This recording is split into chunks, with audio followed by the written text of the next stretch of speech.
Binigay ko ang kidney ko sa boyfriend ko. Itago niyo na lang ako sa pangalang Kira. At ito, ang aking secret file. Matagal na kaming magjowa ni Bok. Alam namin na noon pa man, kami na talaga ang endgame.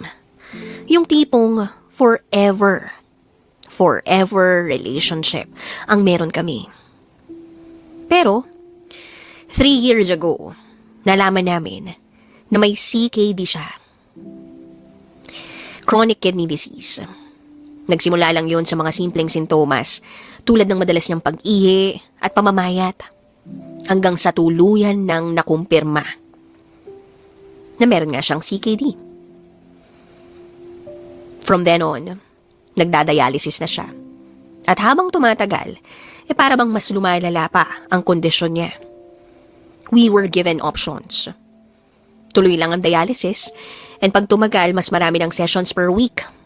Or, kung kakayanin, kidney transplant. Pwede raw kaming magpalista sa waitlist ng NKTI, pero mahaba ang pila.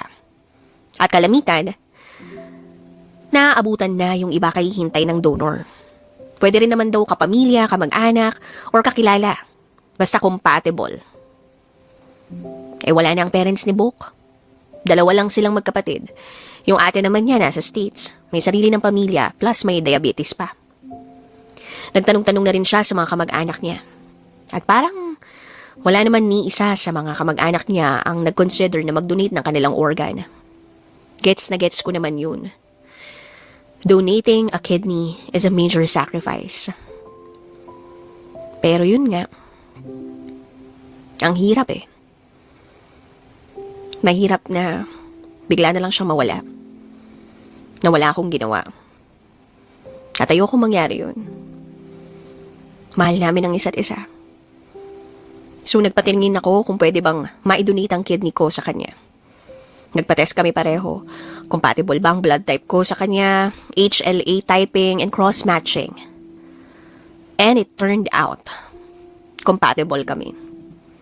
Walang pagdadalawang isip. I decided to give my kidney to Bok. Ang nag-assist sa amin ay ang sister ko. And to be honest, DJ Rocky and DJ Jello, hindi agree ang parents ko sa pagdodonate ko ng organ ko.